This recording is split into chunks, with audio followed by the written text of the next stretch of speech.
Hey, hello? What's up, bro? Bro, where you at? In my room. Nigga, I'm in my room. Juggalos and Juggalettes, it's your big homie Big Ian coming at you live and direct for FagoLovers.net from the Norva in Norfolk, Virginia, with the creator of Strangeland, the Clusterfuck, N9ne. Hey. How's it going, Tech? Good to see you. Tech, I got a ton of questions for you today, as I always do, and so I want to dive right in so we don't miss anything. So right off the bat is, now you've been mentioning now that you've been working, for a hot minute now that you're working on a new album, but you're set to drop late October, early November, but you haven't had, does that still stand as a rough release date? Yes, it does. I can't really write on tour, you know, it's too distracting. Mm-hmm. So I've been gathering beats the whole time. Gathered some humongous beats. I don't think they can get bigger than all 6s and 7s, but they have, you know. And when I get home off this tour, I'm gonna dive right into it. Boom. And I'm praying that I can get all those songs done before late October. Okay, now that only gives us like a 4 to 5 month window before this is supposed to drop. So with that said, nobody knows yet. Can you release the new album name yet? No. Should I just go ask Kevin Hart then? Man, I hope he don't tell nobody, you know what I'm saying? He probably don't even remember, but he says it a lot in his comedy, you know what I'm saying? But, Says what, that he knows the album name? No, he says the actual album name a lot, you know what I'm saying? Really? Yeah. But, that's all I'm gonna say, but, he, did a drop for me, and, yeah, man, it's like, it's gonna be like KOD, possibly, you know, you can just guess what it means. You know what I'm saying? Okay, the album name will be something a little bit cryptic, kind of like KOD? Yeah, I think so, but it's going to be real simple. You know what I'm saying? Real simple. They're going to be like, you know what I'm saying? It's not going to be nothing like, boom, like, wow. It's like, it's simple. Simplicity is the key. And that's crazy from Mr. Intricate, you know what I'm saying? But, you know. Now, you just said that Kevin Hart did something along the lines of a drop for this album? Yes, he did. Okay, because in a previous interview you had mentioned he had did something along the lines of a skit or an interview. No, it was just a drop. Okay, You know all what I'm right. saying? For commercials. Because when the commercials come, everybody will know what it is, I think. You know, I don't know how we're going to do it just yet. But, yeah, I can't tell anyone, you know. But I can't wait to tell, because I'll tell why it's called this, and what did I do to the music, and why I did all these things to the music. Because I'll give you a hint, I put things in the music. Yeah. You know what I mean? It's like, I did something, you know what I mean, that I always wanted to do, you know. It's a concept album, you know. And I'm hoping, and I got this character. I wish I could tell you about the character. That's me. It's so me. It's so all 6s and 7s and angelic. It's this character that I'm going to bring forth. So like a secondary N9ne character, almost like a Big 80? Yeah, well, not like that. Not like Big 80, like Nuthouse, because that's me, Big AD, Big Aaron Dantish. But it's like, it's going to be, you know how I've been searching all these years, like, I'm angelic, I'm good and bad, angel, hell, you know, and all 6s and 7s, confused with good and bad and everything, and psychology, I'm split. You know, for all these years I've been that guy. That's been my story. The two halves of the whole. Yeah, so this character is what's been inside of me, you know what I mean? And I just came up with the image, it's my face, and I came up with the hair and everything, and it's just like, it describes me. It describes angelic, all 6s and 7s, and it's simplistic, but it's me. And it's so beautiful. And I think that it's gonna resonate, you know what I mean? Like, wow, it is him. Okay. Yeah. Now, in the same interview where you talked about the Kevin Hart appearance or him knowing about the album, you also mentioned that you were going to pursue both Eminem and T-Pain for collaborations on this next album. Have there been any updates with that, on making that happen? No. I got what I want to put Eminem on, you know what I'm saying? I got an idea. I don't have the beat yet, but I have an idea, and I think it will be massive. You know what I mean? I think it'll be massive. And I hope that when we do the beat, that he'll like the idea, and he'll have the time to do it, because I know time is an issue all the time with him. I remember that he was supposed to be on all 6s and 7s, but that there was an issue where you couldn't. Would not be able to complete the collaboration before your press day. Yeah, exactly. So this time, you know, because the way I work, man, I get the idea and I'll write it and I'll record it and I'll send it that day. Like, boom. And sometimes you gotta like send it months ahead of time. And I don't really work like that. You know what I mean? I don't just write like a million songs and just choose which ones I want. I write songs that I feel and that I'm gonna use for sure. Like if we have 25 songs, which we might have this time, we got to figure out how many we're going to give to Best Buy. We got to find out how many we're going to give to FYE, how many we're going to give to iTunes. You know? For the different exclusives. Yeah. So it's like all this music, I'm not just doing for that. I'm just doing music. And it's always hard to say which ones we're going to give away because they're supposed to mold the album. That's how I do it. That's how I did KOD. That's how I did Angelic. That's how I do all my albums. You know what I mean? And it's always hard, but we're gonna do extra music, man. We got a lot of beats thus far. I think I got 18 chosen already. I want more. You know, I usually get like 25. Okay. Now, do you think that because of the, again, 4 to 5 month window before this thing's supposed to drop, not into writing while you were on tour, like you said earlier, do you think that there is a danger that we might run into the same issue with Eminem as on 6s and 7s where there's not enough buffer time to get him the song beforehand? Possibly. I don't know, man. I mean, I feel like if a song moves a person, they'll do it. You know what I'm saying? They'll take the time, but you never know. You know what I'm saying? Last time I saw Eminem, he was in Frauenfeld, Switzerland, or something like that. Okay. Whatever it was, Sweden or Frauenfeld, whatever Frauenfeld is. I think it's in Switzerland or something like that. No, it's not in Switzerland. It's somewhere. Denmark? No, I don't know. But, last time I saw him, man, you know what I mean, on stage. So he might be doing that shit all year round. You never know. Okay, now there was also an article posted on the Strange Music blogs not long ago that you were planning to reach out to both Kanye West and Dr. Dre to do production on this album. Now I know that you said that you've obviously got 18 out of a possible 25-track album beats selected. Have you had any luck connecting with Dre and Kanye to make these production appearances happen? No, but you know, because this tour is so much on me that I have to stay focused on this tour because usually toward the end of the tour, my brain will start going blank on stage and I'll just freeze.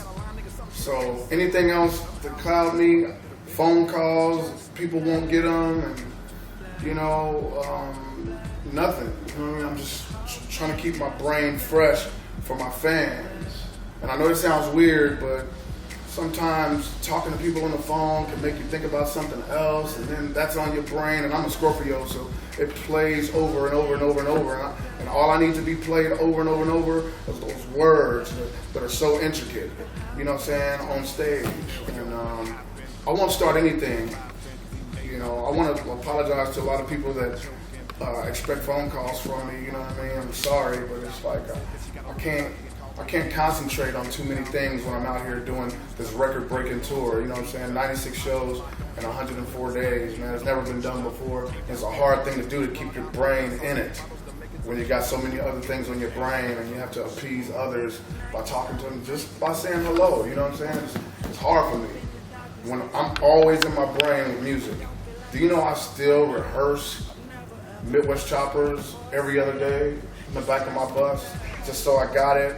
You know what I'm saying? Riot Maker, a lot of the old ones like Caribou, sometimes I just go blank. Because they're older songs, you don't do them as regularly? Yeah, I do them every night. But it's something about the repetition that'll make you start thinking about other things. Man. You know what I'm saying? It's a weird thing I can't explain about the brain. You know what I mean? But luckily, we're on show 82 tonight out of 96, so we're knocking on its door. And I've been doing the show. I said flawless victory 6 times in a row. Shut up, niggas. Shut up, niggas. I've said flawless victory like 6 times in a row these last shows. You know what I mean? And that feels good. When I say flawless victory after the show, that means I didn't make one mistake. You went through the whole set without tripping over one fast rap or... Okay. Yeah. It's impossible to do what we do on stage, man, and get it across on the mic, and we do it. We just did it on the Suede show. You know what I'm saying? Me, Stevie Stone, Mayday, Chris Calico, we did it. And we let people know that we do this for real. This is not just studio tricks. This was live. Mm-hmm. You know? Okay. Now, something else that you brought up several times in a couple different interviews over the last couple of months is that you have plans to begin work on a Psycho Bitch 3. sequel to your, one of your most popular song series. Does this plan still stand to move forward with this third volume in the trilogy? Yeah, we just kind of talked about it, but that's all I'm gonna say. Yeah. That's all you've got to say about Psycho Bitch 3? Yeah. I got an idea. I don't have the beat yet, but I have an idea. Do you plan on using a horror movie sample like you have on the, the first two? Yes. Okay. Yes. Let me see. Yes.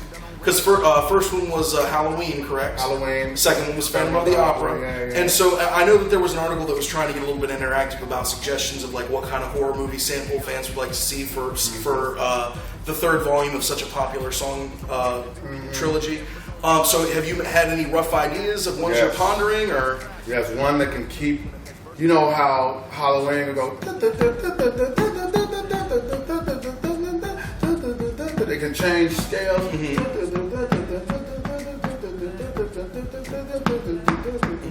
This one can change scales going up. This idea I have. You can keep going if you want to. Really? Yeah. Okay, and so it sounds almost like you've already got the selection made. Is that true? Yeah, I got the idea, but I haven't told anybody about it. Not a producer, because I don't know. I think if anybody was to do this, it would probably be Seven. You know what I'm saying? He knows that N9ne core. That Come Gangsta. That real strange music. He understands it. You know what I mean? Because he was there. He kind of created it. Like Come Gangsta was like one of our first major songs we did. Mid-7. Like, that's the sound I'm talking about. Like the sound that you hear with Chris and Twisted on You Wanna Be Killer on Chris Calico's new album. You know what I mean? That's that strange music sound, man. That 7, that classic 7. That sets your company's sound apart from anyone else in the industry. That's what I think. Okay. Now, do you know whether or not Psycho Bitch 3 will make it onto the album slated for later this year? That's what I'm doing it for. Okay. That's what I'm gonna shoot for.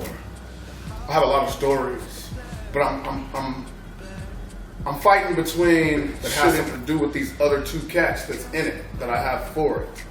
And I'm like, I don't want to make it corny, man. You know what I'm saying? It's 3. That's why Worldwide Chopper is number 3. It had to be massive.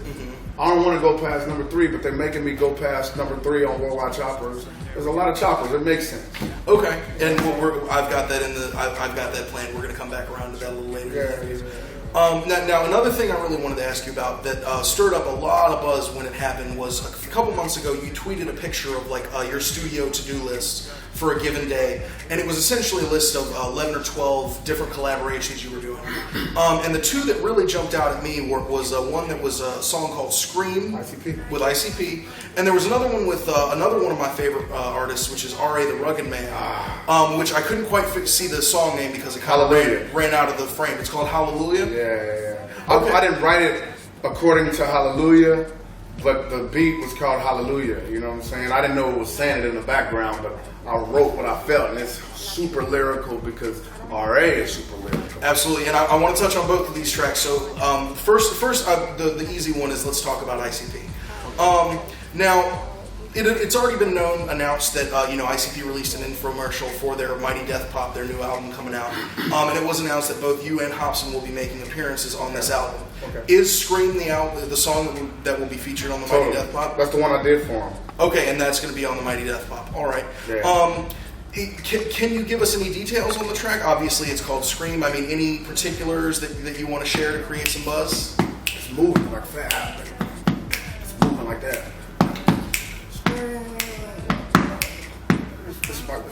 So it made nigga rap. I don't know what I said, but it's about around the time the Q Strange, you know what I'm saying? I was a thief and all that kind of shit, so I was just going, you know what I'm saying? Like, how they gonna when he there? I don't know what the fuck I say, but I'm going, you know what I'm saying? So, oh wow, that sounds like an awesome track. I can't wait to hear that.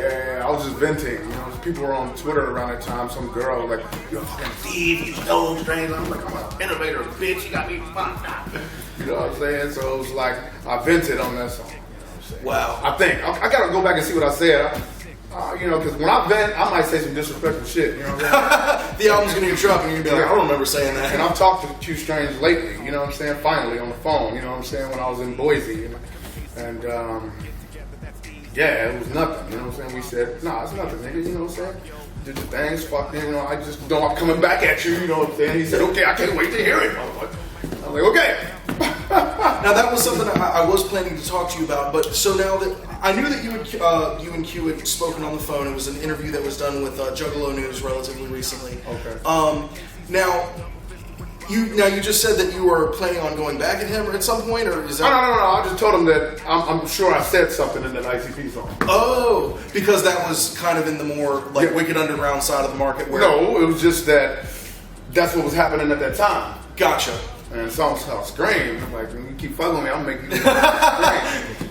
You know what I'm saying? Because I'm an innovator. I ain't got time for motherfuckers saying I bitch shit. You know what I'm saying? And all it's doing, like what Q Strange did, you know, me and him talked about it, so it's good. But it's like, what it's doing is making me not want to take demos ever. The shit that Jokerr did is making me not want to have people get on the bus because I forgot which one of Strange Music called me and said some guy's coming down to see you and he wants to play you with shit, and I let the nigga on the bus, you know what I'm saying, like a nice guy, he was quiet, and he popped his music in, and it sounded like he had, what I remember about it had good production, and I'm like, damn, he got good production, it's not no bunk shit, you know what I'm saying, but something happened to where my tour manager said something to him beforehand and he had to leave, or we had to go somewhere or something, they kicked him off the bus, and then I don't know what happened out there with them, but whatever it was, it caused him to be kicked off the premises. I don't know what the fuck the nigga did, but then in return, I get the bullshit, you know what I'm saying? Like, and all I did was extend, you know what I mean? I remember that his stuff was so, like, impressive, like, for real, like, production-wise, I think he had lyrics too, if I remember correctly, that I listened to some more after the meet and greet. Like, oh, nigga's dope, and I haven't listened to it since that after day. he had left. Yeah. Okay. You know what I'm saying? And it's like that's all I remember about it. So when Travis asked me, he's like, man, don't respond to this Jokerr motherfucker. I didn't know what he was talking about. I was like, what you talking about? He said some guy that said you let him on the bus. I said that don't happen because we don't do that no more. You know what I'm saying? I was like, that don't happen. I didn't know he was talking about way back. You know what I'm saying? And I listened to it. I'm like, I'm smiling. I'm like, I know this nigga, man. He was the quiet guy, you know what I'm saying? He was kind of weird, like serial killerish, you know what I'm saying? Like, look at him like, this nigga's kind of weird, you know what I'm saying? Shit like that, but he was soft-spoken, da-da-da-da. I don't remember his voice being so, you know, I don't remember that about him. But what it's doing, man, is making me not want to see people like that again. And that's unfortunate because I'm a real guy.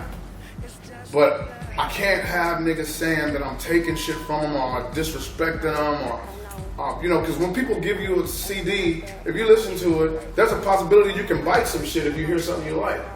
That ain't my field.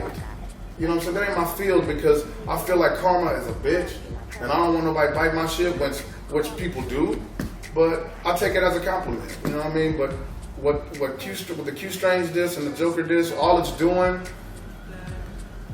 is making me not want to take CDs from up-and-coming artists. It's making me not want to listen to beats from niggas or nothing because a nigga hear some of your beat that sounds familiar and like, oh, you got that from me. Biting ass motherfuckers, fuck these niggas. And then that just because they gave you the CD, that gives them grounds to say if anything happens to sound like theirs. And motherfuckers are so full of themselves that they actually think that somebody that's been working as long as I have and my style's been changing over the years and it's getting better and better and better, that they think that they had a hand in it.